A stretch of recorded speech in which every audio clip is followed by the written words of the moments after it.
पीठाधीश जी हैं आचार्य मिथिलेश नंदिनी शरण जी। तो सबसे पहले तो स्वामी जी वक्त देने के लिए आपका बहुत बहुत धन्यवाद। और कल जो है शिवरात्रि है, तो हमें शिवरात्रि की विशेषताएं, इसका महत्व संक्षिप्त में बताने की कोशिश करें हमारे श्रोताओं को। भगवान शिव को सारे जगत का माता पिता और गुरु कहा गया है। गोस्वामी जी महाराज ने श्री रामचरितमानस में वंदना करते हुए कहा है, गुरु पितु मातु महेश भवानी, प्रणमो दीन बंधु दिन दानी, सेवक स्वामी सखा सिय पी के, हित निरुपति सब विध तुलसी के। सारे जगत का कल्याण करने के लिए महाकवि कालिदास ने उनको जगतः पितरो वंदे पार्वती परमेश्वरों कह करके जगत के माता पिता के रूप में उनकी वंदना की है। भगवान शिव पर एकाग्र उनके निमित्त होने वाले जो उत्सव इस देश में हैं, उनमें मुख्यतम उत्सव है महाशिवरात्रि का पर्व।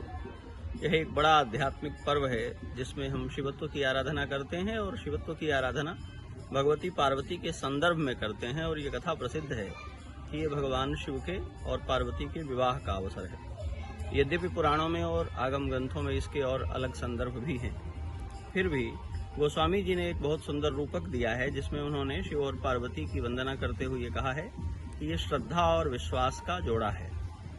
जीवन में श्रद्धा और विश्वास दोनों एक साथ होने से ही उत्थान उसका संभव होता है, कल्याण संभव होता है। तो ये माना जा रहा है, इस तरह देख करके इसकी उपासना हम करते हैं कि ये शिव और पार्वती के मिलने का अवसर ही नहीं है, बल्कि मानव चेतना में श्रद्धा और विश्वास के एकमेक होने का अवसर है। इसमें उपवास का विशेष महत्व है और सारे शैवागम और धर्मशास्त्र कहते हैं कि भगवान शिव ने कहा है कि मुझे पार्वती भी उतनी प्रिय नहीं है जितना प्रिय शिवरात्रि का उपवास है। तो इस दृष्टि से यह विशेष महत्व का पर्व है और इस अवसर में लोग उपवास करते हैं, रात्रि जागरण करते हैं, भगवान शिव की सवारियां निकालते हैं और उनकी आगमोक्त पद्धति से आराधना करते हैं। अनादि पंचमुखी महादेव भगवान शिव का बड़ा पुरातन केंद्र है। भगवान श्री राम के समय से पंचमुखी शिव यहाँ विराजमान हैं। उनकी विशेष आराधना ब्रह्म मुहूर्त में होती है, रात्रि में होती है और विशेष आरती का दर्शन होता है, भंडारा होता है। अभी उनके विवाह प्रसंग के लिए मानस गान चल रहा है। शाम को 4 बजे से भजन संध्या होनी है जिसमें यहाँ के बड़े विशिष्ट संगीतकार आएंगे और भगवान शिव पर केंद्रित बंदिशों को प्रस्तुत करेंगे। तो कल महाशिवरात्रि है, तो कल के लिए शुभ मुहूर्त, जितने भी श्रद्धालुगण हैं, शुभ मुहूर्त क्या है कल के लिए पूजा पाठ के लिए? पूरा ही दिन शुभ मुहूर्त छांटने की आवश्यकता ही नहीं है। शिव तो परम मंगलमय है और पूरी ही तिथि कल उनके लिए। जब हम इसे शिवरात्रि कहते हैं तो यह फाल्गुन कृष्ण की जो त्रयोदशी और चतुर्दशी का एक विलक्षण योग है, उस योग में यह पर्व घटित होता है और पूरे दिन चलता है। इतना बड़ा समुदाय इसमें आना चाहता है कि हम आपको कोई यदि एक छोटा सा मुहूर्त कहीं से निकाल करके बता दें तो हम ये कल्पना नहीं कर सकते कि असंख्य लोग उसी मुहूर्त में जल चढ़ा सकेंगे। फिर उनको ये होगा कि हम तो सही मुहूर्त में थे या हम सही मुहूर्त में नहीं थे। कल शिवरात्रि है, जब जहाँ जिसको जितने समय के लिए भगवान उपलब्ध हो जाएं वहाँ उनका पूजन करना चाहिए, आराधन करना चाहिए। यहाँ किलोमीटर लंबी लाइन लगती है, हम ये कैसे कह सकते हैं कि एक मुहूर्त में सारे लोग जल चढ़ाएंगे। पंचमुखी महादेव में विशेष श्रृंगार आरती होती है, 2 बजे से जल चढ़ना बंद हो जाता है। तो 2 बजे तक ही, सुबह के 2 बजे 3 बजे लोग शुरू करते हैं रात्रि के और बस दिन के 2-2:30 बजे तक जल चढ़ता है। उसके बाद मंदिर बंद हो जाता है श्रृंगार के लिए। 8 बजे फिर श्रृंगार आरती का दर्शन होता है। तो मुहूर्त का विचार नहीं, शिवरात्रि पर्व है और पूरे समय में उसकी जो पुण्यावहता है, उसकी मांगलिकता है वो विद्यमान है। उसमें भगवान का पूजन आराधन करना चाहिए। उपवास विशेष महत्व का है। हाँ, तो उपवास और रात्रि जागरण। तो कल बहुत सारी महिलाएं व्रत रहेंगी, पुरुष भी व्रत रहेंगे, तो व्रत का क्या महत्व है कल के दिन का स्पेशली? उपवास शब्द का अर्थ ही आपने व्रत इस्तेमाल कर दिया। व्रत नहीं कहना है, हमें उपवास ही कहना है। व्रत एक और शब्द है, उपवास एक और शब्द है, दोनों के अलग अलग अर्थ हैं। उपवास का अर्थ होता है भौतिकता, इंद्रियों से रचे हुए शरीर और विषयों से रचे हुए संसार के बाहर आत्म तत्व के समीप जाने का, उसको पाने का प्रयास करना। उपवास का अर्थ होता है किसी के समीप अथवा सम्मुख होने की यात्रा। उप कहते हैं सम्मुख और समीप को, वास कहते हैं बैठने को, स्थिर होने को। हम शिवत्व के समीप जाना चाहते हैं। शिव प्रतीक हैं त्याग का, वैराग्य का। वो सारे जगत के भोग पदार्थों का त्याग करके कैलाश के उत्तुंग शिखर पर बैठे हैं जहाँ कोई भोग पदार्थ नहीं है और हम उन्हें पाना चाहते हैं संसार के पंचभूत के विषयों में लिपटे हुए। तो जब हम विषयों के द्वारा इंद्रियों के पोषण से बाहर निकलेंगे तो शिवत्व की उपलब्धि हो सकेगी। इसलिए उपवास है, शिव के समीप जाने की यात्रा, विषयों, पदार्थों और लालसाओं के पार जाने की यात्रा। शिव की महिमा क्या है, उनके गीत सुनते हैं हम। आगम और शास्त्रों में तो हम ले जाएंगे तो सुनने वालों के लिए कठिन हो जाएगा, लेकिन हम लोग बहुत प्रसिद्ध भजन सुनते हैं उनके बारे में। कि धन धन भोलानाथ तुम्हारी कौड़ी नहीं खजाने में, 3 लोग बस्ती में बसा शिव आप बसे वीराने में। क्या तात्पर्य है इसका? जो तीनों लोग की यह बस्ती बसा सकता है वह शिव अपने को वीराने में बसाता है, क्योंकि उसकी भोगों में लिप्सा नहीं है, क्योंकि पदार्थों को पाने की उसकी चिंता नहीं है। शिव की ओर बढ़ने का अर्थ है इंद्रियों का पोषण करने की कुंठा के बाहर निकलना, उपवास उसका प्रतीक है। जागरण का तात्पर्य है मोह की नींद में सब सो रहे हैं, उससे जागना। केवल रात्रि का जागरण ही नहीं, वो एक प्रतीक है। मोह निशा सब सोवनिहारा, देखिए सपन अनेक प्रकारा। निद्रा का तात्पर्य है अपने स्वरूप का विस्मरण। कहना ये लोग ये भी कहते हैं कि शिवरात्रि के दिन रात्रि जागरण करना बहुत वो रात्रि आवश्यक जागरण होता है। प्रतीकात्मक है। उसका तात्पर्य ये है कि मोह की अज्ञान की नींद से जागना।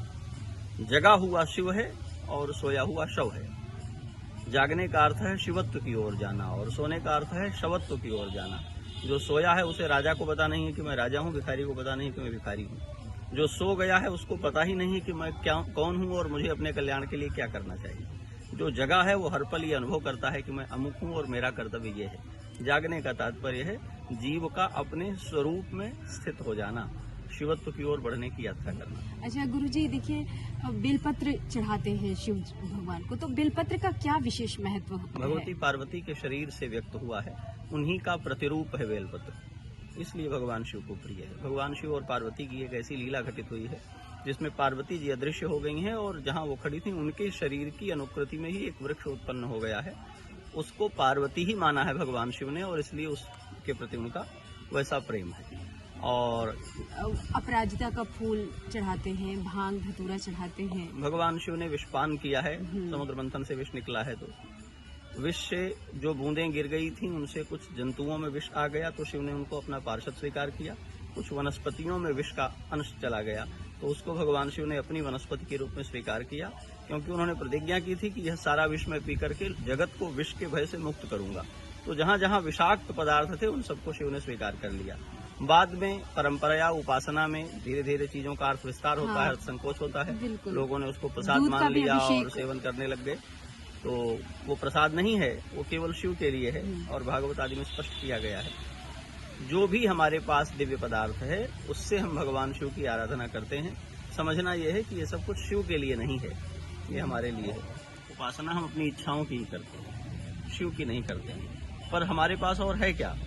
जो कुछ हमारे पास अच्छा है वो हम उनको हमने अपने हिस्से का विष पिलाया है शिव को। जो विष निकला था समुद्र से उससे सारा संसार जल रहा था। जरत सकल सुर वृंद विषम गरल जही पान किए। सारे संसार को बचाने के लिए भगवान शिव ने विष पिया है, उसमें हमारे हिस्से का भी विष है। तो हम क्या कर सकते हैं? हम कैसे अपनी अहोभाव व्यक्त कर सकते हैं? कैसे अपनी कृतज्ञता दिखा सकते हैं? तो हमारे पास अमृत नाम से जो कुछ प्राप्त है वो हम भगवान को अर्पित करते हैं। दूध, दही, घी, मधु इत्यादि सब मिलाकर पंचामृत बनता है, तो हम उनसे उनको स्नान कराते हैं। ये सारा संसार जानता है कि शिव ने हमारे हिस्से की ज्वाला सही है, तो उनकी ज्वाला कैसे शांत होगी? तो सब लोग लोटा भर के जल चढ़ाते हैं कि महाराज आपने हमारा ताप हरण किया है, हम आपका ताप हरण करते हैं। ये हमारा अहोभाव है और इस बहाने हम शिवत्व की ओर बढ़ते हैं। तो शिवरात्रि का ये महत्व जी। महाराज जी, इस बार जो है अपने मंदिर पे कल का क्या विशेष? कल मंदिर में ब्रह्म मुहूर्त से जलाभिषेक शुरू हो जाएगा भगवान का। मंदिर की ओर से जो आराधना भगवान की होती है वो होगी। उसके अलावा सारे लोग जल फूल चढ़ाएंगे। कल कोई विशेष पूजन करने का अवसर नहीं होता क्योंकि बड़ी संख्या होती है। अगर एक व्यक्ति को पूजा के लिए बिठा देंगे तो बाकियों को जल भी चढ़ाने को नहीं मिलेगा। तो कल हम किसी तरह के विशेष आराधन को बंद रखते हैं। 2-2:30 बजे तक अनवरत जल चढ़ता है और उसके बाद मंदिर बंद होता है, धुलाई होती है, भगवान का भोग राग होकर के श्रृंगार की तैयारी होती है। विशेष श्रृंगार हर बार होता है और फिर 8 बजे श्रृंगार की बड़ी आरती होती है, भीड़ होती है और एक दिन का गैप करके भंडारा करते हैं। या तो गुरुवार को भंडारा करते हैं या रविवार को भंडारा करते हैं। शिवरात्रि के बाद ये तय कर रखा है। गुरुवार को करते हैं तो शहर के लोगों को अनुकूलता होती है, व्यापारियों की छुट्टी रहती है। रविवार को करते हैं तो नौकरी पेशा लोगों की छुट्टी रहती है। पाने वाले लोग तो भक्त ही हैं, उनको ये अनुकूलता हो, तो इसलिए रविवार को इस बार भंडारा 10 को दोपहर से लेकर रात तक चलता है, वो चलेगा। बाकी आज मानस पाठ चल रहा है, शाम को 4 बजे से भजन संध्या चलेगी करीब 3 घंटे। उसमें बड़े अच्छे कलाकार आ रहे हैं, वो गाएंगे और फिर कल आरती का दर्शन करेंगे। बहुत बहुत धन्यवाद महाराज जी।